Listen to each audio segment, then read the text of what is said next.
Uppal BJP నేత రాజు ఆత్మహత్యకు కారణం ఎవరు? రాజు తన తల్లిని కొట్టిన వీడియో తన తోటి కోడలి వీడియో రికార్డ్ చేసి వైరల్ చేస్తుందని ఆయన భార్య ఆరోపిస్తోంది. వీడియో వైరల్ కాకుంటే తన భర్త బతికేవాడని చెబుతోంది. వీడియో వైరల్ చేసిన వారిపై కఠిన చర్యలు తీసుకోవాలని డిమాండ్ చేస్తోంది. చనిపోయే ముందు వీడియో గురించి నాన్న తమతో మాట్లాడినట్లు చెబుతున్నాడు వేవెల్లి రాజు కొడుకు. దీంతో ఎంతో మందికి ధైర్యం చెప్పే నాన్న చనిపోవడం తట్టుకోలేకపోతున్నామని ఆవేదన వ్యక్తం చేస్తున్నారు కుటుంబ సభ్యులు. ఇదే ఇష్యూకి సంబంధించిన మోర్ డీటెయిల్స్ మా ప్రతినిధి అనిల్ అందిస్తారు. రాజు పార్థివ దేహానికి దగ్గరికి అయితే చాలామంది కార్యకర్తలు నాయకులు అయితే వస్తున్నారు. ఆయనకు నివాళులు అర్పించేందుకైతే వస్తున్నారని చెప్పాలి. ముఖ్యంగా ఈ ఆత్మహత్య చేసుకోవడానికి ఇంత ధైర్యం ఎలా చేశాడు అని చెప్పేసి కూడా చాలామంది ఆశ్చర్యపోతున్న పరిస్థితి మనకు కనిపిస్తుంది. ఆ వీడియో ఏదైతే వైరల్ అయిందో, తల్లిని కొట్టిన వీడియో, ఆ వీడియో వైరల్ అయిన కారణంగానే ఈయన ఆత్మహత్య చేసుకున్నట్టుగా అయితే తెలుస్తుంది. దీని ప్రకారమే దీనికి సంబంధించి ఎవరైతే వీడియోని వైరల్ చేశారో ఆ వీడియో వైరల్ చేసిన వ్యక్తులందరినీ కూడా కఠినంగా శిక్షించాలని చెప్పేసి కూడా నిన్న రాత్రి సమయంలో మృతదేహాన్ని అక్కడికి తీసుకెళ్లి పోలీస్ స్టేషన్కి తీసుకెళ్లి అక్కడ ఆందోళన కూడా చేశారు. ఆందోళన చేసిన అనంతరం పోలీసులు కూడా చర్యలు తీసుకుంటామని చెప్పిన పరిస్థితి. ముఖ్యంగా నాయకులు కావచ్చు, కార్యకర్తలు కావచ్చు ఇక్కడికి వచ్చి నివాళులు అయితే అర్పిస్తున్నారు. బంధుమిత్రులు కూడా వచ్చి కన్నీరు మున్నీరుగా పిలిపిస్తున్న పరిస్థితి మనకు కనిపిస్తుంది. ప్రస్తుతం ఆయన భార్య ఉన్నారు, వారితోటి మాట్లాడదాం. అమ్మ చెప్పండి, దీనికి సంబంధించి అసలు ఆత్మహత్య ఎందుకు చేసుకోవాలనుకున్నారు? దీనివల్ల అంటే ఒక వీడియో వైరల్ చేయడం వల్లనే ఇలాంటి ఆత్మహత్య చేసుకోవడానికి కారణమైందని చెప్పేసి చెప్తున్నారు. ఏం చెప్తారు? వీడియో వైరల్ కావడం వల్లనే వీడియో ఎడిట్ చేసి వైరల్ చేశారు కాబట్టి ఆయన చనిపోతాన్ని వీడియో పెట్టి ఇంత పని చేసిండు. నాకేం చెప్పలేదు. చివరిగా ఎప్పుడు మాట్లాడారమ్మా మీతోటి? అంటే ఈయన ఈ వీడియో ఎప్పుడైతే వైరల్ అయిందో ఆ వైరల్ అయినప్పటి నుంచి కూడా ఆయన మనస్తాపానికి గురవడం జరిగిందంట. ఎప్పుడు బయటికి వెళ్ళారు? మీతో ఎప్పుడు మాట్లాడడం జరిగింది? మొన్న 10 o'clock ఇంట్లో నుంచి వెళ్ళిండు. స్నానం చేసి ఎప్పటిలాగానే పని మీద వెళ్తున్నా అన్నాడు. స్నానం చేసి మంచి షర్ట్ వేసుకున్నాడు, మంచి డ్రెస్ వేసుకున్నాడు. మంచిగా బయటికి వెళ్ళిండు. 1 or 2 o'clock ఇంటికి వస్తా అన్నాడు. నేను సరే అన్న, టిఫిన్ చేయమంటే కూడా చేయలేదు. వెళ్తుండు కదా వస్తుండు కదా అనుకున్నా. ఎప్పట్లానే ఇంటికి బయటికి వెళ్ళి ఇంటికి వస్తాడు అనుకున్నా. ఆయన ఫోన్ ఇంట్లోనే పెట్టి వెళ్ళిపోయిండని నాకు తెలియదు. బెడ్రూమ్లో సైలెంట్లో పెట్టి వెళ్ళిపోయిండు. నేను హాల్లోనే ఉన్నా ఆ రోజు. నేను బెడ్రూమ్లో ఫోన్ చూడలేదు. 1 or 2 o'clock వస్తున్నాడు కదా అని నేను కాల్ చేస్తుంటే కాల్ లిఫ్ట్ చేయట్లేదు. ఎందుకు లిఫ్ట్ చేయట్లేదని నాకు భయం ఇస్తుంది. ఎందుకంటే మెంటల్ స్ట్రెస్కి గురైండు. నాకు భయం ఇస్తుంది అప్పటి నుంచి. పోయిన టైంకి పోతా అని టైంకి రావాలని నేను కాల్ చేస్తూనే ఉన్నా. కాల్ లిఫ్ట్ చేస్తలేడని పక్కన వాళ్ళ ఇంట్లోకి పోయి ఫోన్ చేసిన, పక్కన వాళ్ళ నెంబర్తో చేసిన, అయినా చేయలేదు. మళ్ళీ ఒకసారి ట్రై చేసిన. మా బాబు ఇంటికి వచ్చి స్కూల్ నుంచి అప్పుడు ఇంట్లోకి వచ్చి వాళ్ళ ఫోన్తో మాట్లాడినప్పుడు డాడీ ఫోన్ ఇంట్లోనే ఉందని చెప్పిండు. నాకు భయం వేసి ఇంట్లోకి వచ్చేసరికి ఫోన్ ఇంట్లోనే ఉంది. నేను ఫోన్ లేనిది ఒక క్షణం కూడా ఉండడు.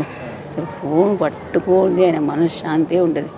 అలాంటిది ఫోన్ వదిలేసి మార్నింగ్ వెళ్ళిండు, ఇంతవరకు రాలేదు.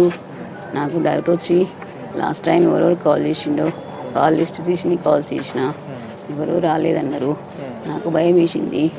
నేను భయం వేసి అందరికీ కాల్ చేస్తూనే ఉంటే మా పెద్దవాడు వచ్చిండు. అప్పటికి పెద్దవాడు వచ్చి గ్యాలరీ ఓపెన్ చేసి చూసేసరికి ఆ వీడియో కనిపించింది. ఆ వీడియో చూసేసరికి నా ప్రాణాలు పైనే పోయినట్టు అనిపించింది. ఎవరు మీ డాడీ ఆత్మహత్య చేసుకున్నాడు అంటే మీ డాడీ మీతోటి ఎలా ఉండేవాడు? ముఖ్యంగా చూసుకుంటే చాలా వరకు ధైర్యవంతుడు అని చెప్పేసి, చాలా మందికి న్యాయం చేసే విధంగా కూడా ఉంటాడు అని చెప్పేసి, నువ్వేం చెప్తావు దానికి? ఆ వీడియో తీయడం వల్లనే మా డాడీ చచ్చిపోయిండు.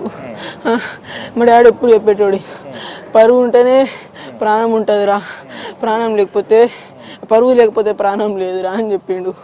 ఆ వీడియో తీసేటోడు వల్లనే ఆ వీడియో వైరల్ ఎవరు చేసిర్రో, ఆ వీడియో ఎవరు ఎడిట్ చేసిరో, ఆ వీడియోకి పైసలు పెట్టమని పైసలు ఎవరు ఇచ్చిరో అది వాళ్ళని బయటికి తీస్తే.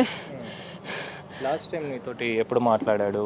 దీని గురించి ఏమైనా మాట్లాడా? ఇలా వీడియో వైరల్ అయిందని చెప్పేసి ఏమైనా మాట్లాడడం జరిగిందా? చనిపోయే ముందు రోజు నైట్ మాట్లాడిండు. మీ స్కూల్లో ఎవరన్నా అడిగిర్రా, మీ స్కూల్లో ఎవరైనా అడిగిర్రా నా గురించి, వీడియో గురించి ఎవరైనా మాట్లాడిర్రా? నేను ఏమన్నా ఎవరేం మాట్లాడలేదు డాడీ అని అన్నా. ధైర్యంగా ఉండాలి అని చెప్పి పోయిండు. అదే లాస్ట్ మాట, ఇంకేం మాట్లాడతలే. తీసుకోలే. నేను స్కూల్కి వెళ్ళి వచ్చిన, తెలిసినప్పుడు నేను స్కూల్కి వెళ్ళి వచ్చిన. మమ్మీకి తెలియదు డాడీ ఫోన్ తీసుకోలే అని. నేను స్కూల్కి వెళ్ళి వచ్చినప్పుడు బెడ్ మీద ఫోన్ ఉంటే డాడీ ఒక్క నిమిషం కూడా ఉన్నాడు ఫోన్ లేకుండా. అట్లాంటిది నాకు తెలియదు పొద్దుగాల పోయిండని. మమ్మీ అప్పుడే ఫోన్ చేసింది, నీ డాడీ ఫోన్ డాడీ దగ్గర ఉందనుకొని ఫోన్ చేసింది. కానీ నేను ఫోన్ ఎత్తిన, డాడీ వచ్చినారా అంటే రాలేదు, ఫోన్ ఇన్న ఉందని చెప్తే డాడీ పొద్దుగాల పోయిండ్రా అని చెప్పింది. పొద్దుగాల పోయిందని చెప్తే నేను వాళ్ళకి ఫోన్ చేసి వీళ్ళకి ఫోన్ చేసి వాళ్ళకి ఫోన్ చేసి వచ్చిండా రాలే అని చెప్తే ఎవరు రాలే అని చెప్పిర్రు. అట్లా అవుతుండగా అన్న వచ్చిండు. మీతోటి ఎలా ఉండేవాడు డాడీ ఎప్పుడు కూడా? అంటే ఇంత ధైర్యంగా ఉండే వ్యక్తి, చాలా మందికి కూడా న్యాయం చేసే వ్యక్తి, చాలా మంది కార్యకర్తలు కావచ్చు, ఇక్కడ ఉన్న వాళ్ళు కావచ్చు, ఈ లోకల్ ఏరియా వాళ్ళు కావచ్చు, చాలా మంది మీ డాడీ దగ్గరికి వచ్చేవాళ్ళు అని చెప్తుంది. మరి అలాంటి వ్యక్తి ఆత్మహత్య చేసుకున్నాడు అని అంటే మీతోని ఎలా ఉండేవాడు? మామూలుగా ఎంత ధైర్యంగా ఉండేవాడు? మాతో డాడీ లెక్క కాదు, ఫ్రెండ్ లెక్క ఉండేటోడు ఇట్లా చేసుకుండు. నాకు ఇంకా నమ్మబుద్ధి అయితే లేదు. ప్రస్తుతం మనతో పాటు రాజుకు సంబంధించి వమ్మర్ది కూడా ఉన్నారు, వారితో కూడా మాట్లాడదాం. సార్ చెప్పండి, ముఖ్యంగా చూసుకుంటే అంటే భార్య కావచ్చు, అదేవిధంగా కొడుకు కావచ్చు, ఆయనకు సంబంధించి ఒకటే ఆరోపిస్తున్నారు, ఈ వీడియో వైరల్ అవ్వడం వల్లనే ఆ వీడియోకి సంబంధించి కూడా తోడుకోడలు వైరల్ చేసింది, దానివల్ల ఇదంతా కూడా జరిగిందని నేను అనుకుంటున్నానని చెప్పేసి మీరేం మాట్లాడతారు సార్? మీతోనే ఎలా ఉండేవారు? నాతో మా బావ అసలు ఎంతో ప్రేమగా ఎంతో ఆప్యాయంగా ఉండేవాడు, ఇంకొకరికి సాయం చేయాలన్నట్టు ఉండేవాడు.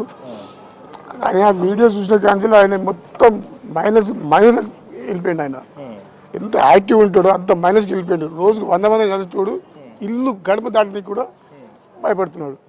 నేను 10 మందిలో పోతే నాకు తలెత్తుకునలేదు అని. అంటే ఎప్పుడు మాట్లాడడం జరిగింది? దీని గురించి ఏమైనా మాట్లాడా? ఇలా వీడియో వైరల్ అయిందని ఏం మాట్లాడడం జరిగిందా? అంటే మేము లాస్ట్ టైము దసరా పండుగ తీసుకెళ్ళాం మా బావ ఊరికి. అక్కడ మాత్రం లాస్ట్ టైం ఉన్నాడు. మేము తను మంగళవారం నాడు వెళ్ళాడు, నేను బుధవారం వెళ్ళాను. బుధవారం కూడా మాట్లాడినారు. బుధవారం నాడు సాయంత్రమో ఏమో అది వీడియో వచ్చింది.